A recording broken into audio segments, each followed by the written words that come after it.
are KCPS. So I had an opportunity to meet with quite a few of you last year as we conducted our entry plan. And during that entry plan phase, there were 11 different community meetings that we held. And so what I wanted to go over with each of you today is just a couple of things, because since that time, we have done a lot of reorganizing within the school district. We have new team members who are here. We have new leaders. And then we've also restructured just the way that we're conducting business in this school district. And I want to also then go over our strategic plan. I think it's very important that the community understands that we took a community approach to building this strategic plan. And there are things in that strategic plan that I was fighting to not have it inserted in the strategic plan, but that was not the will of this community. And so I'm extremely proud of the product that we were able to create over an 8-month period that we're now utilizing to drive this district over the next 5 years. So I really want to just go over that quickly with you with some of the components. But I also wanted to provide for all of you some of our listening and learning results. And I also want to share with you how that was included in our strategic plan, and then give some of you an opportunity to ask a few questions as we conclude my component of this meeting tonight. I know that we have the Department of Elementary and Secondary Education representatives who will be in here to talk about the state's report card and also receive some input from you all on that. So I think that's very important.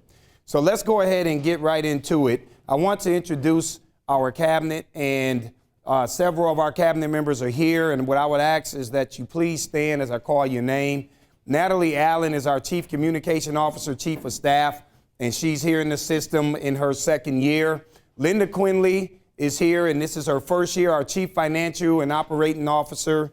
And Linda, did want to give you a few minutes to kind of introduce yourself, because you are new to our team. Let them know where you're from and what you bring to the table.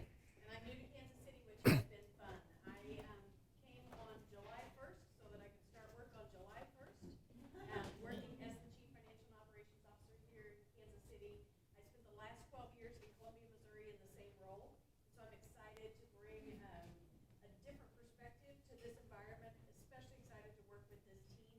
And I'm going to be brave enough to tell you that my job in operations and finance supports a lot of the things that we know create daily headaches. So I have transportation, nutrition services, instructional technology, and custodial services, as well as the finance side of things. And it's just really been a pleasure to get started in Kansas City, and I look forward to working with all of you. Thank you. Our next chief is Jennifer Collier. She's our Chief Human Resources Officer, and many of you may know her. She was the former principal at Border Star. Our Chief Legal Counsel is Mr. Ivan Nugent, and he's been a part of this district for about 7 years or so. So he's been here, and he protects us and keeps us out of trouble. So we really appreciate that. Many of you know Dr. Luis Cordoba, and where is he? He's in the back. He's working right now. So he's over our Student Supports Division, and he handles a lot of the safety and security, but also the social and emotional aspect of what we're trying to do to better support our kids. And then as of last night, Michael Reynolds, he's our new Chief Research and Accountability Officer. He served in that position as an interim, but he's new to this position, not new to this district, but I would like for you to have an opportunity to introduce yourself.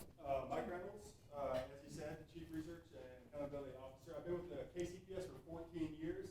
I live in the Kansas City School District. My daughter graduated from the Kansas City School District. I've seen this institution changed so much over the last 14 years. And I just want to say I'm really, really excited to be a part of this team. And I think that we are gaining a lot of momentum, and we are aggressively moving in the right direction. Thank you. And then I have one other individual, Dr. Marla Shepherd. She is our Deputy Superintendent, and she's in her first year here. And I want to tell you that she and I worked as principals together back during our days as principals in the Houston Independent School District. And I wanted to give her an opportunity to introduce herself about and share with you all what she brings to the table. I'm really excited to be a part of the Kansas City Public Schools. I have been a middle school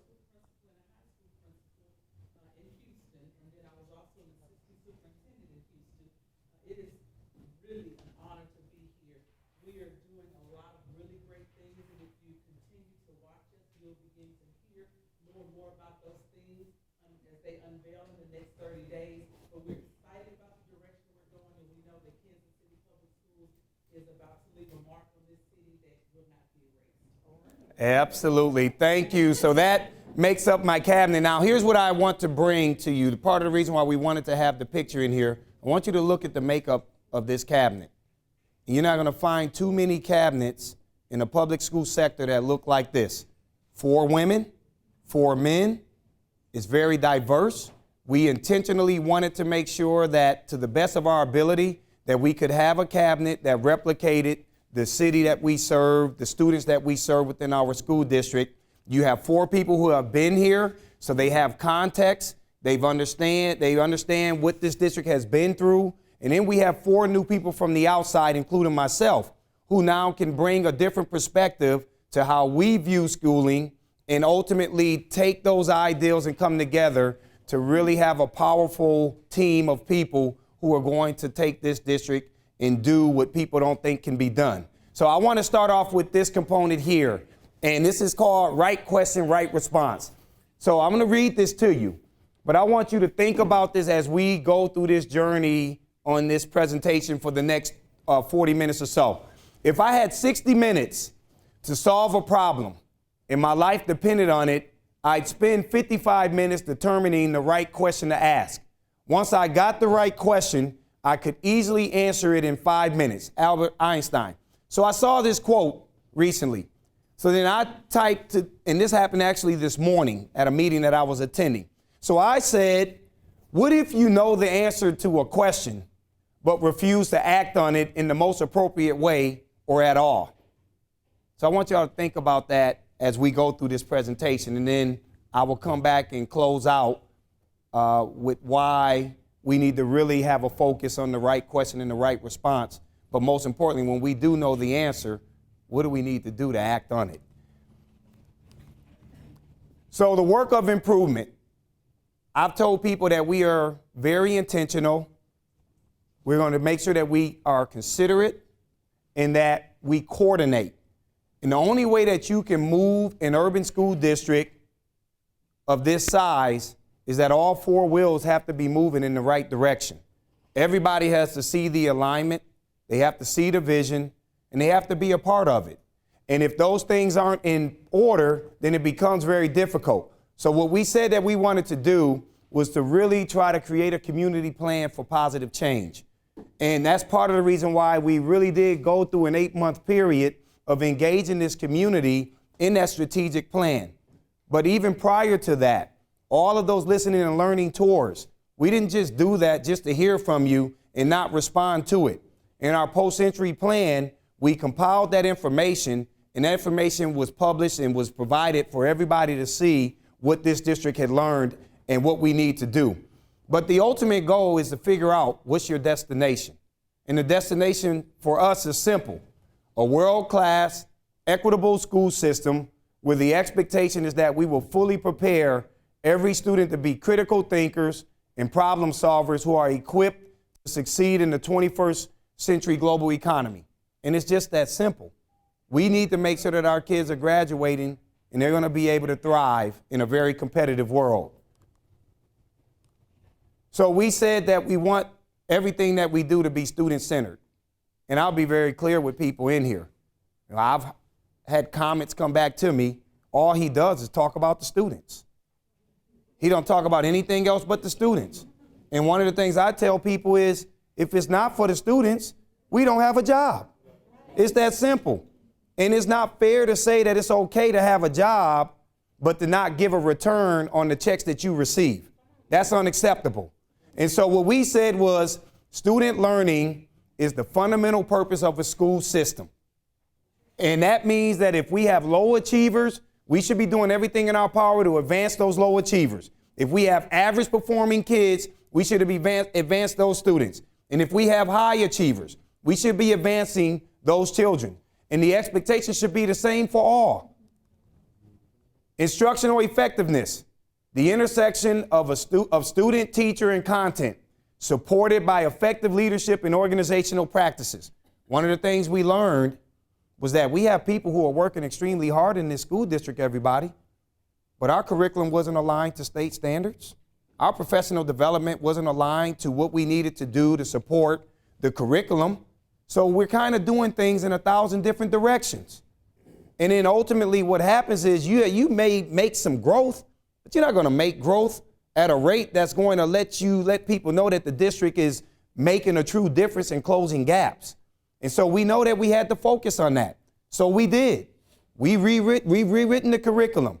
We have professional development that is aligned now. We are teaching our people how to understand what the standards are telling us that we need to do. We have an instructional framework, everybody. And so that's where the alignment begins. Empowering infrastructure to support mission-focused decision-making, strategy formulation, and focused action at every level. So we talked about intent earlier. So what we said is that at every single level, you need to be intentional. But you also need to make sure that you understand the trenches and have not lost that perspective of what happens in the trenches. One of the things I shared with my cabinet members on Monday in cabinet was that, listen, don't ever think for 1 second that you are above picking up trash in front of a school. Don't ever think for 1 second that we can't go in these classrooms and serve as substitute teachers and help when these teachers need professional development and we're struggling to have substitute teachers because the substitute pool is very shallow here in the Kansas City area. So we have to be willing at the central office level to understand what happens in the trenches, but not to just talk about it, but live it, be about it. That's what makes the organization flourish. And then we always keep it simple. KCPS students are our priority. That's our number one priority. I would tell people I have a genuine love for these kids here. I came here 2 Tuesdays ago and went down into the gym and was playing basketball with 5 kids from Central High School. And that's building relationships. So now they're ready for me to come back to the school. And they call me Mr. Superintendent. They don't even call me Dr. Bedell. Mr. Superintendent, you don't have your suit on. What you want to do? That's exactly what they did. Hey, when you coming back to my school? Because one of them was getting me pretty bad. I'm 43. He was getting me. Well, when you come into the school so you can so we can have this conversation about what happened. But it's okay. But it's about building the relationships and having a rapport. And Mr. DeGood, I remember when I got this job, it was about 2 years ago when the board made the announcement, January 20th, 2016. And you wrote an article. And you basically said, you know, what he's going to have to do is get into the community. He's going to have to become a part of this community. And I'm proud to sit here and say to you that I have delivered on that. And you can ask these students. All right. So let's move on. 5 strategic goals. So everybody, these are the outcomes that we desire for our students. And remember, this is just a brief overview. If you go to our website, the entire strategic plan is there. It's a total of 40 pages. What's our strategic plan? 40? And then we have an addendum. How many? 40 pages. And then we have an addendum that takes it to about 101. But the addendum basically gives you a blueprint for everything that we did to get to the 40s. So the process and then the product. The process is the addendum, and then the product is the 40-pager. But we also have a 4-pager that our community, they're outside, which kind of gives you the highlight of the strategic plan. So, success in early years, everybody. This is critical. Every student will receive the social, emotional, cognitive health, and community support necessary to be successful by the end of 3rd grade. Well, how do we get there? Right now, we struggle because we have a ton of kids in this city who don't have any access to early childhood. Our number one legislative agenda item, and it's already been filed in Jefferson City, is that we can expand and offer universal early childhood here in the Kansas City area. And we're struggling because we're trying to figure out how to get enough support to get the bill through. Because we don't have enough support right now for something that I think is just common sense.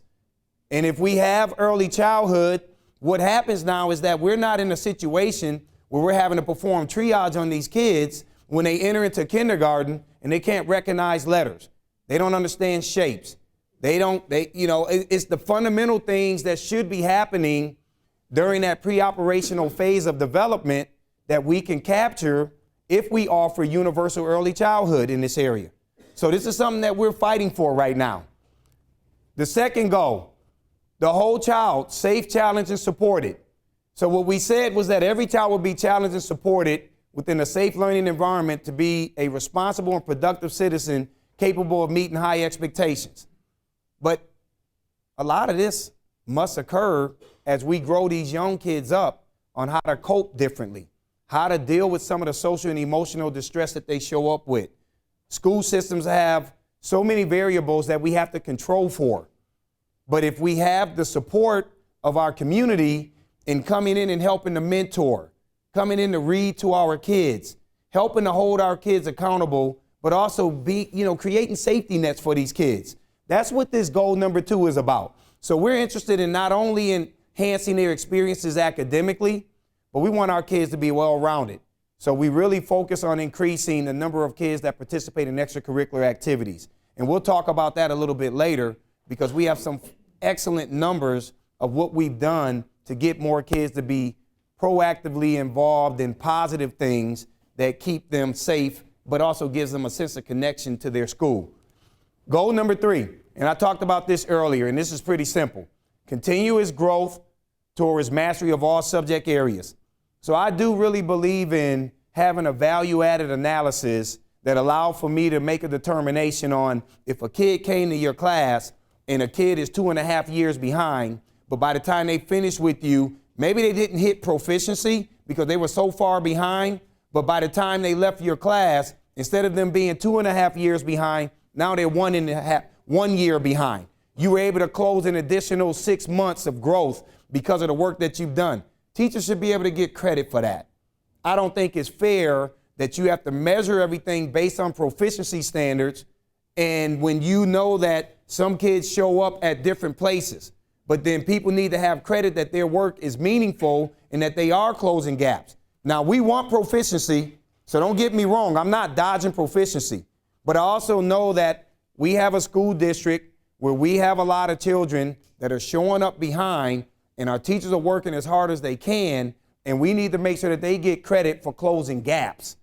Because if they close gaps, these kids are going to have a better chance at being successful by the time they make it to their senior years in high school. And then 21st century critical thinkers and problem solvers.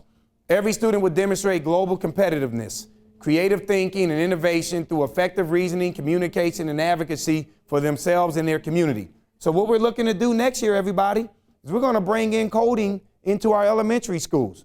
We're going to introduce Project Lead the Way into our middle schools. We're going to give our kids opportunities to engage in the same things that I was able to engage in as a youngster.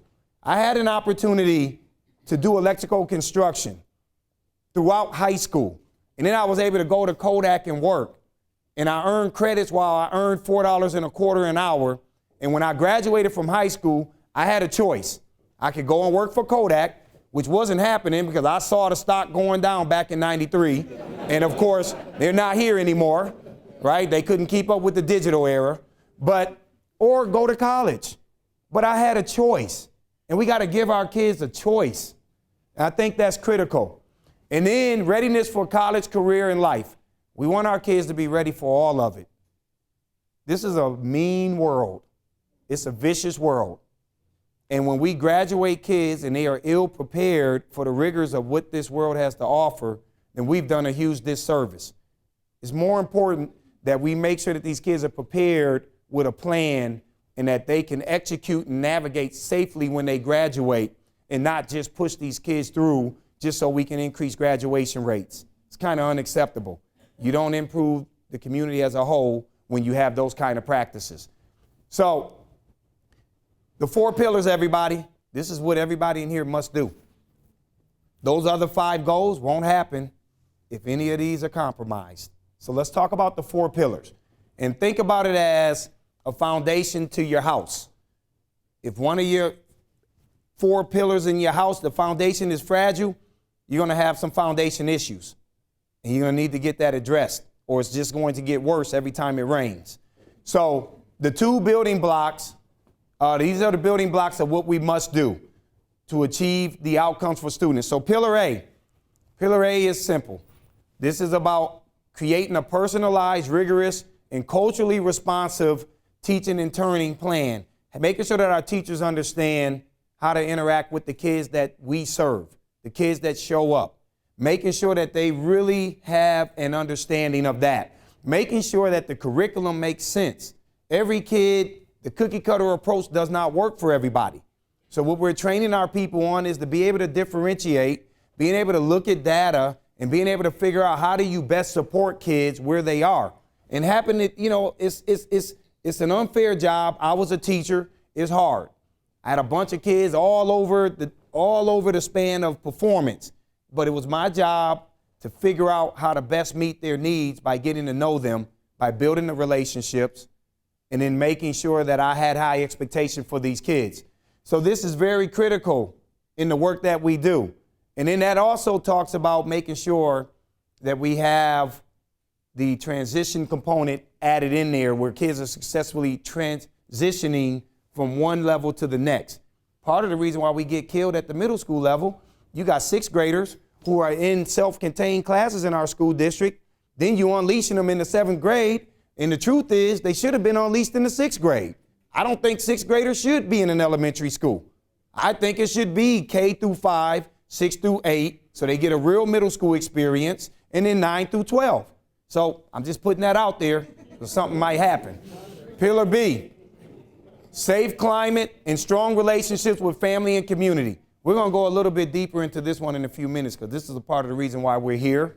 But this is simply about the fact that schools can't do it alone. We just can't. Pillar C, caring, effective teachers in every classroom and effective leaders in every school. That's the work that we're doing right now. That's the work that Dr. Shepherd's doing. We are teaching our principals how to be instructional leaders. It's one thing to have managers. Managers don't move schools. Understand what I'm saying? You got to have both components. It's one thing to manage and have order. It's a whole nother component to be able to get in the classroom and tell a teacher how to help them grow pedagogically. And that does not come easily. So you have to have the training. And that's what we're doing as we work with our principals and our teachers. Pillar D, data-informed, effective, and efficient systems. This is simple, everybody. This is just managing the whole. So how do you manage the whole organization, and how do you make sure that you utilize data to make the budgetary decisions that are going to help students succeed? How do you offer customer service?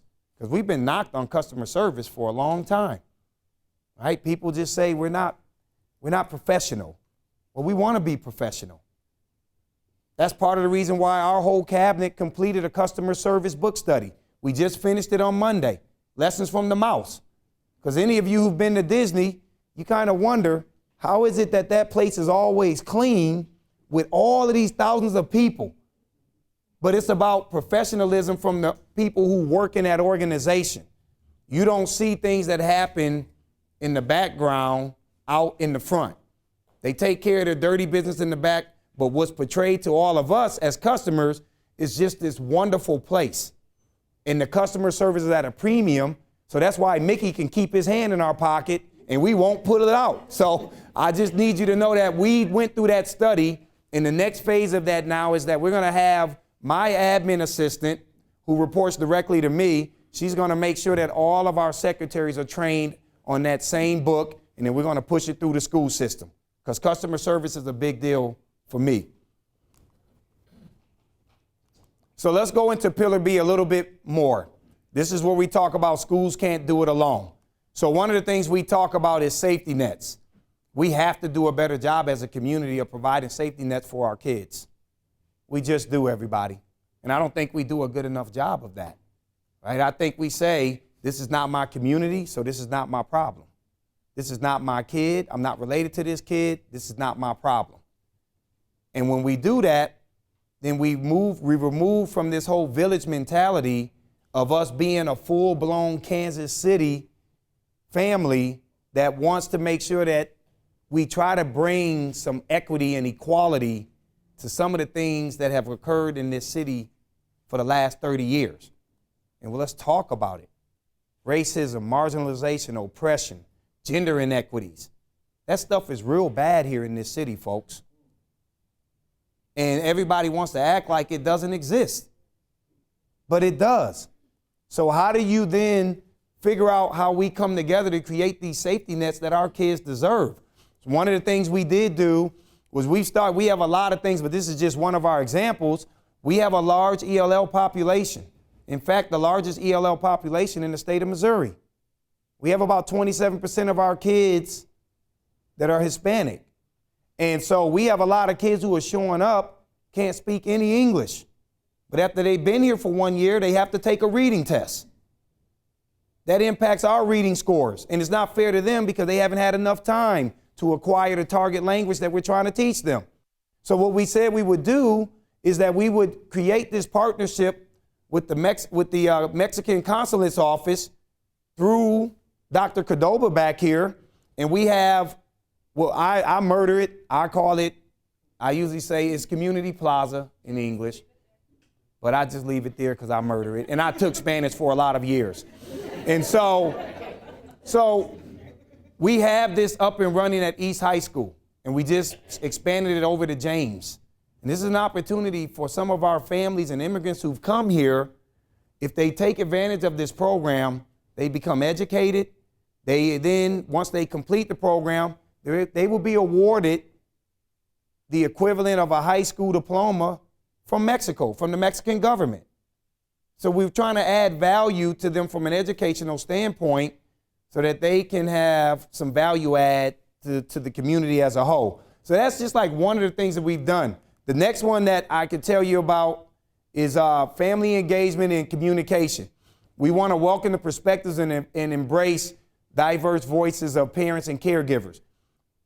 We don't want to have silos created where you all don't feel that you can go to the school and meet with administrators. You know, I always operated as a high school principal that my doors were open for people. I don't have nothing to hide. You come in here and you see it like it is, you got some complaints, then step up and help us. And that was the attitude that I took. And so we want to make sure that we give our parents a voice. A lot of research that I've read and even included in my dissertation is that people have been pushed away from the schools. Parents have been pushed away. And some of these parents, they want to help, they don't know how to. And some of them, part of it is because they were victims of a school system that didn't have them in mind. So their guards are already up against us. So how do we help them lower their guards so that they can be a part of the solution and not have the attitude that this is the same old KCPS, they doing the same thing to my kid that they did to me 30 years ago, 20 years ago. So we got to change that. So we're working and we're building out a parental, that's perfect. We're building out a parental empowerment institute and we're working on that. So that will be happening. So just stay tuned for that. But then we also talk about leveraging community resources for student growth and school district improvement. And a lot of that is just working with some of the funders and some of the community organizations that want to help us. So I don't know why it's blinking out, but part of my job is, everybody, I was a teacher first before I ever became a superintendent. And I always believed that as an educator, we have a responsibility to teach people. And I want to teach the community about this because I don't think everybody really understands the difference between 90-90 and ADA. Let me tell you what ADA is. It's average daily attendance. The school district is funded based on kids being at school during the time that you take attendance. So ADA could be 92%, 93%, and then you get funded based on that attendance rate. Is that correct, Ms. Quinley? 90-90 is a whole different calculation. I don't think people understand 90-90. 90-90 is part of where we get our accountability rating from the state. You can get up to 10 points. It should be the easiest thing. Most districts, this is the easiest thing. They get all their points. We don't, because we can't get kids to attend school 90% of the time and be in class 90% of the time. Let me tell you how this plays out.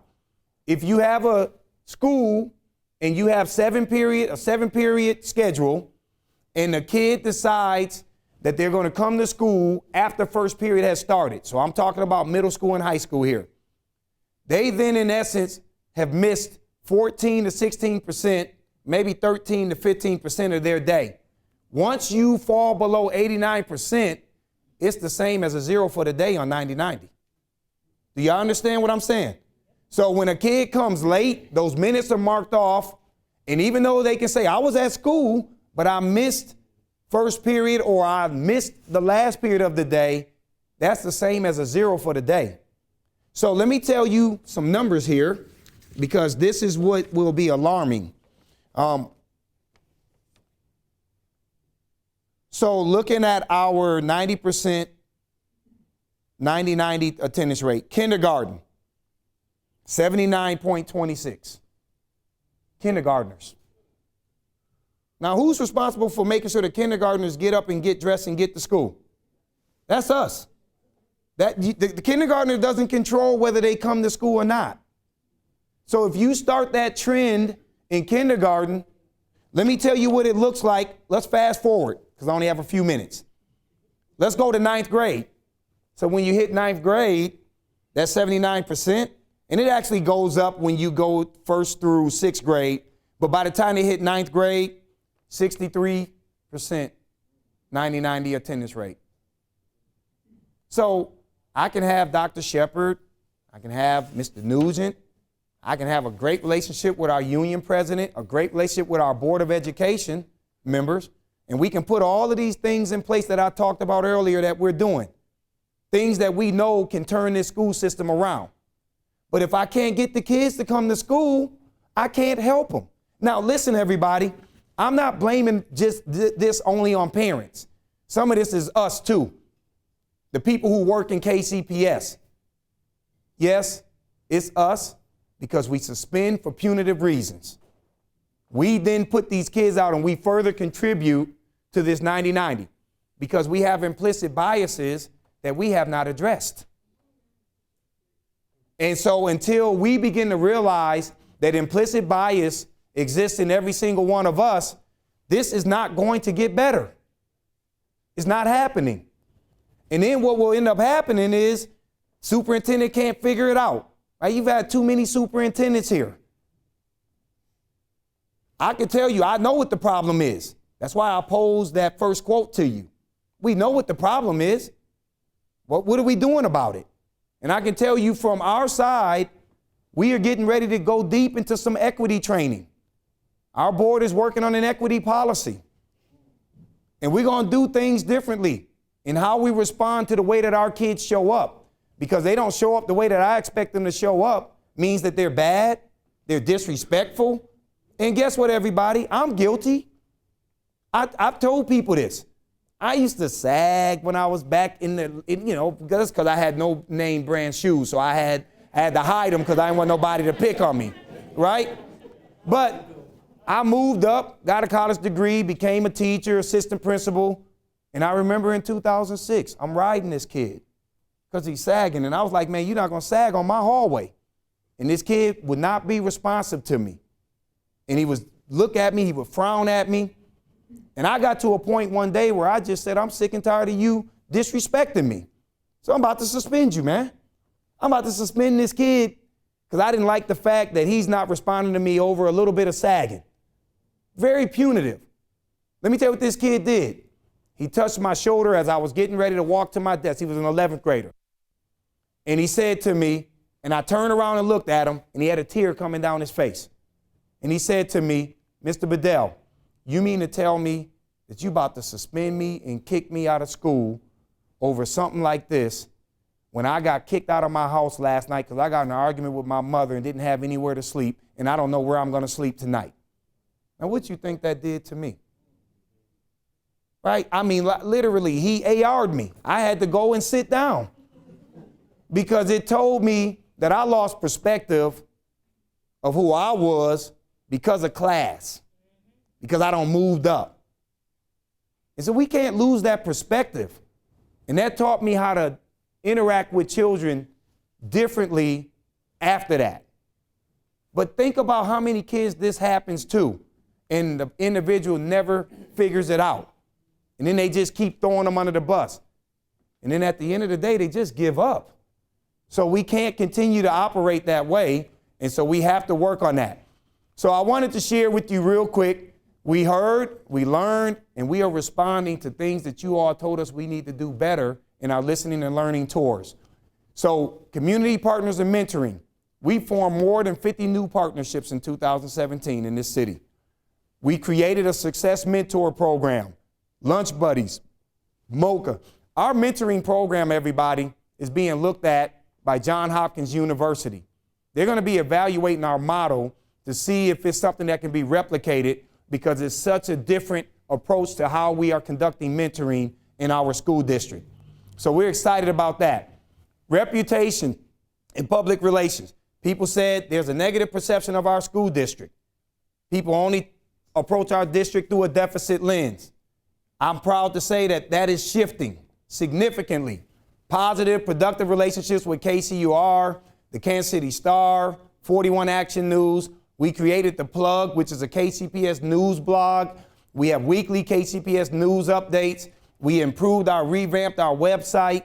We increased the use of social media. We've increased marketing using digital and traditional media and word of mouth, cooperation with Show Me Schools. We were projected, everybody, to have 300 plus less kids this school year.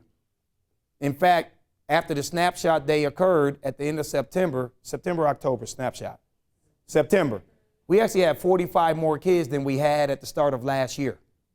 So we've slowed this blow of a decline in enrollment at the rate that people were anticipating us to have, which means that perception and the way that we have worked on our narrative is paying dividends. It's paying dividends. So we've created more options for our secondary students. Lincoln Middle School's coming on board in 2019 because of demand. We're turning kids away because we don't have any space at Lincoln High School. So it just makes sense. Early College Academy. I'm proud to say to you that we sat down and we negotiated with the president, the new chancellor, and the president of Penn Valley, and we said we feel like we're being overcharged because we know in our relationships with folks in Houston, there was a 50% reduction. The president, Dr. Beatty, the chancellor, sent me a text message last Friday morning, said her board had voted on reducing the amount for credits, and so we can now double the number of kids that are in this program over the next 2 years.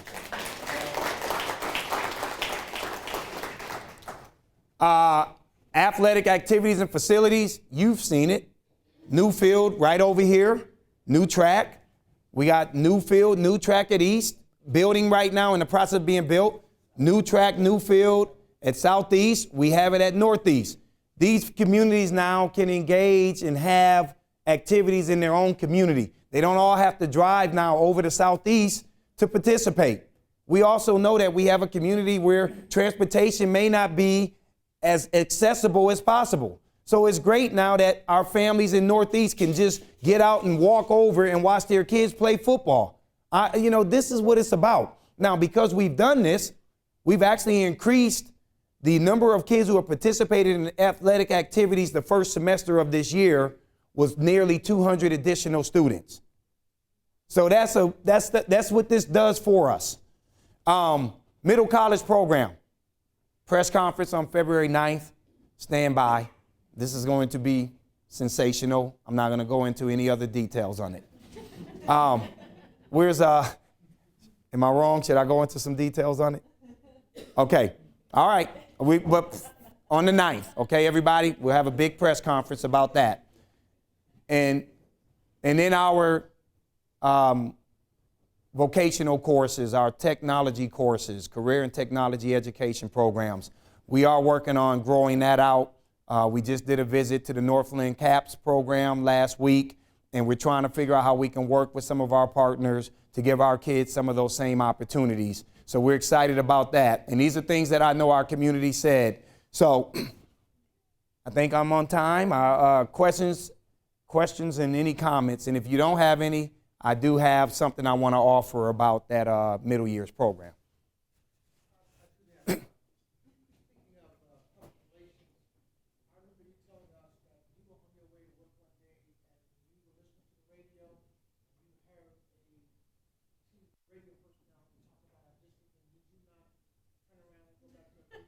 Yeah, I did. But I called the board chair first because I told her I didn't want to embarrass the district. I told you all that when I interviewed, that I will not do anything to embarrass the school district. And so I called and said, hey, this guy is trashing our school district, and I think it's unfair. And he put it on Twitter. So we replied with a tweet that we'll be out there in 20 minutes to address your concerns on air, and we did. And then that changed because the first thing that happened is as soon as that person sent that tweet, somebody came right after and said, yeah, that's the reason why I pulled my kid out of that school system.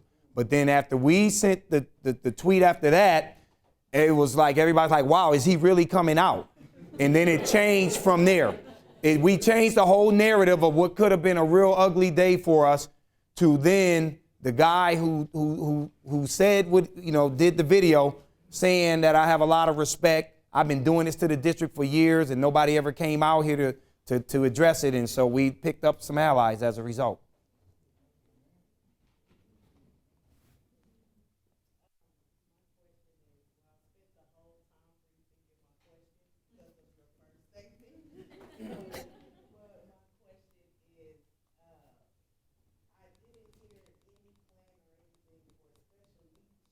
Oh, that's excellent.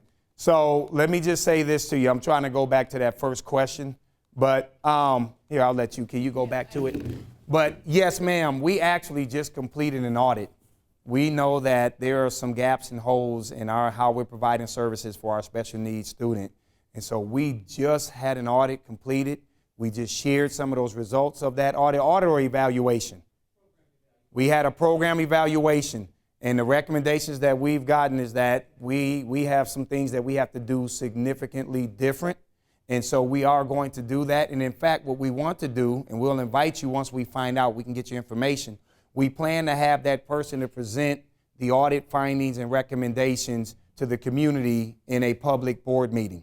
So we want everybody to know that we're very serious about addressing our special ed population.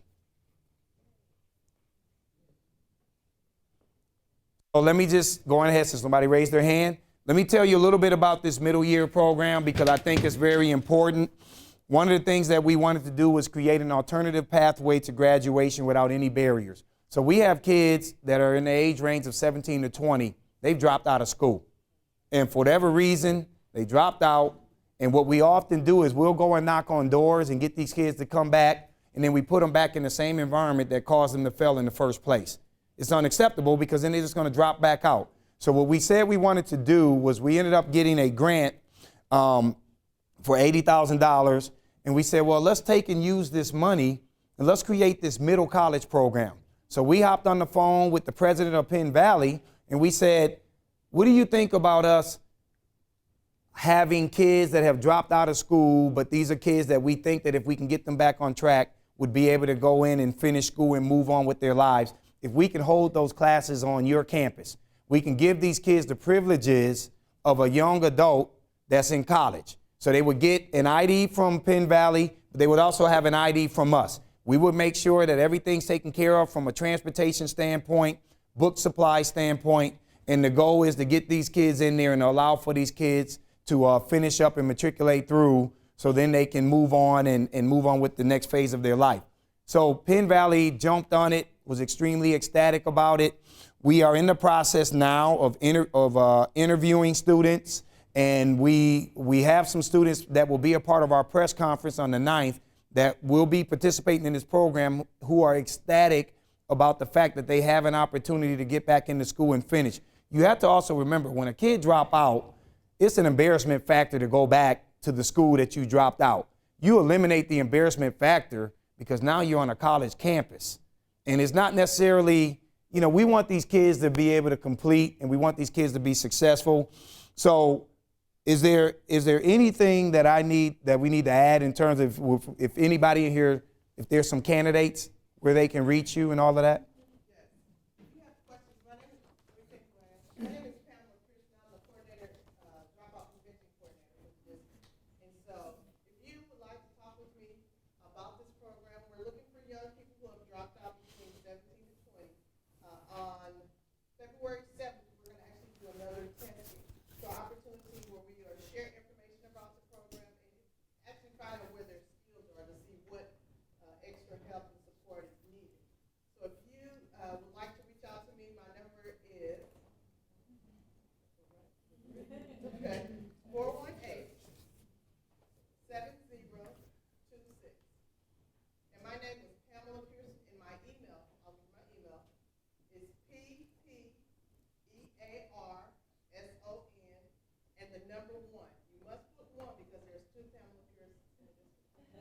Excellent. And so also you can send emails to askthesoup@kcpublicschools.org, and we'll make sure that it also gets filtered out to the appropriate personnel.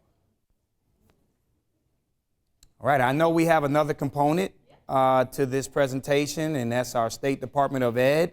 And so I will step back, but I'm about to get some food, but I want to thank all of you.